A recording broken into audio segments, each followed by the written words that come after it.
Bienvenue chers téléspectateurs, c'est Moïda Garamao avec le journal du mardi 24 janvier. Le Collège fédéral de guerre de la Force de défense organise une table ronde sur les implications géopolitiques et ses critères actuels, mondiales et régionales pour la sécurité nationale de l'Éthiopie. La politique et la stratégie de l'Égypte et du Nil, les défis et les menaces du conflit géopolitique dans la Corne de l'Afrique, les implications du conflit russo-ukrainien sur l'Éthiopie figurent parmi les ordres du jour recommandés pour la discussion. Au cours de la discussion, l'invité d'honneur du jour, le chef du département de l'éducation et de la formation à la défense, le lieutenant Jeyimer Mekonnen, des hauts dirigeants du War College, du ministère des Affaires étrangères, de l'Institut des Affaires étrangères, du Centre de consultation, recherche et coopération et des représentants d'autres instituts participent à la discussion. Le docteur Ebulti Taddese, le commandant de défense du War College, qui a annoncé la discussion, a déclaré que la discussion jouera un rôle important dans le plan stratégique que l'Éthiopie devrait suivre. Le chef du département de l'éducation et de la formation à la défense, le lieutenant Jeyimer Mekonnen, a déclaré que puisque la discussion est liée à la sécurité nationale et l'intérêt national, elle indique les problèmes auxquels l'Éthiopie est confrontée pour protéger son intérêt national et montre la préparation qui devrait être là.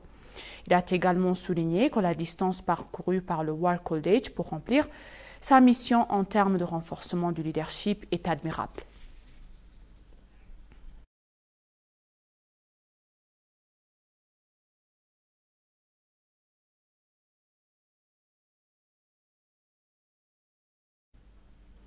La relation bilatérale entre l'Éthiopie et les États-Unis d'Amérique, qui a une longue histoire, a de meilleures chances de renforcer de plus en plus.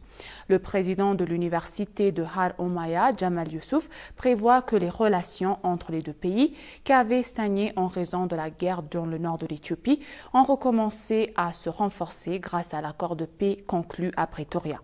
Le président de l'université, Jamal Youssouf, affirme également que la relation entre les deux pays n'est pas imaginaire, mais pratique. Pour cela, il a évoqué la relation entre l'université Har-Omaya et l'université de Oklahoma.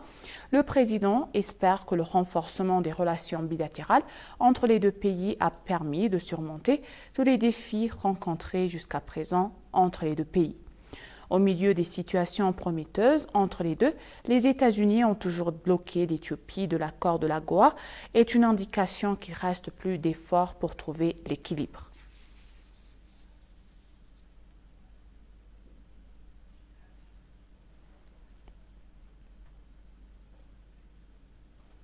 Le chercheur principal et directeur général des affaires africaines à l'Institut des affaires étrangères, Dr Woub Bagzir Farada, a déclaré à ETV que le GARD pourrait contribuer à la deuxième libération économique et politique de l'Afrique en plus de créer une intégration régionale.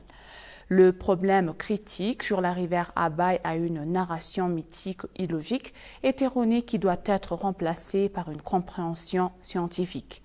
Il a réitéré que la construction du GARD ne signifie pas nécessairement créer une soif d'eau en Égypte, en ajoutant que le barrage pourrait contribuer à la deuxième libération économique et politique de l'Afrique, en plus de créer une intégration régionale, a-t-il noté.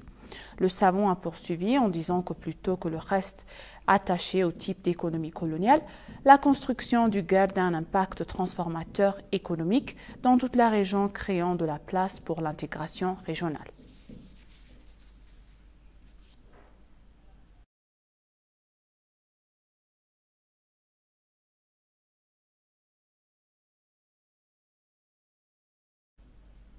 Le Bureau de la culture et du tourisme de la région Afar a confirmé que le flux touristique qui diminuait en raison de la pandémie de Covid-19 et du conflit a enregistré un rang d'animation impérative au cours de ces derniers mois.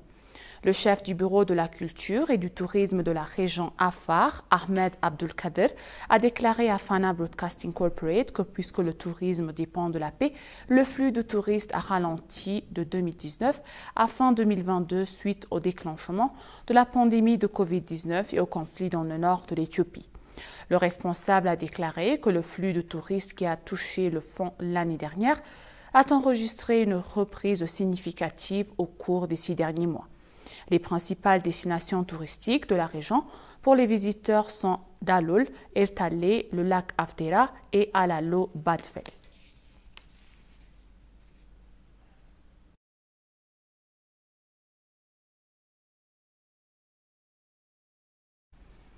Quelques 60 organisations de la société civile se sont rendues à Mekelle, dans la Tigré, pour évaluer le progrès de l'acheminement de l'aide humanitaire et des efforts de reconstruction dans la région. La délégation des organisations de la société civile devrait discuter avec des organisations homologues opérant de la région du Tigré des moyens d'accélérer l'aide humanitaire et la reconstruction des institutions et des installations touchées par la guerre, selon les conseillers des organisations de la société civile éthiopienne. Le voyage organisé par les conseils des organisations de la société civile éthiopienne explorera également les moyens d'accélérer l'acheminement de l'aide humanitaire et les efforts de réhabilitation dans les zones touchées par la guerre dans le nord du pays.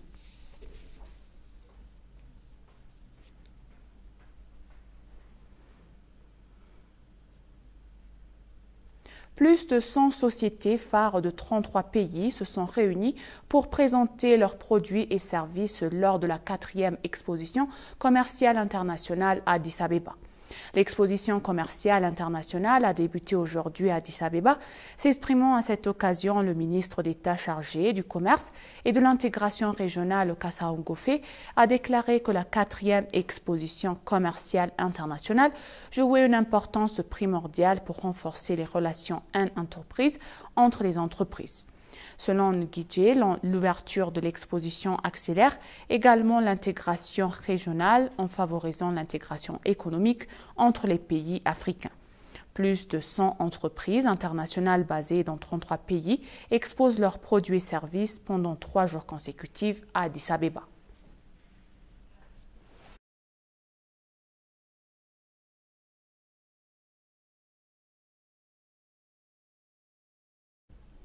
Et pour conclure le journal, la ministre de Revenus Aïna Alem Negoussé a reçu à son bureau une délégation du Centre régional d'assistance technique du Fonds monétaire international.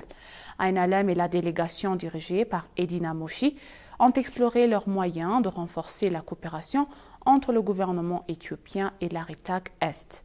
Au cours de la discussion, les deux parties se sont concentrées sur la manière d'aider le gouvernement à renforcer sa capacité de génération de revenus et à atteindre ses objectifs de développement conformément aux réformes en cours.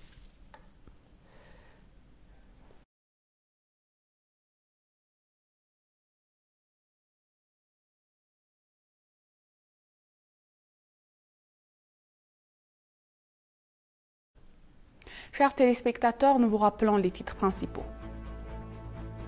Le grand barrage de la Renaissance éthiopienne contribue à la 2e libération économique et politique de l'Afrique.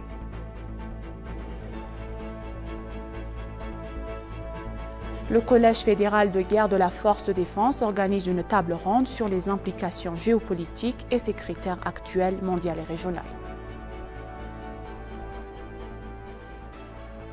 Merci, chers téléspectateurs. Ainsi s'achève le journal. C'était Moïda Garamo et je vous souhaite une bonne journée.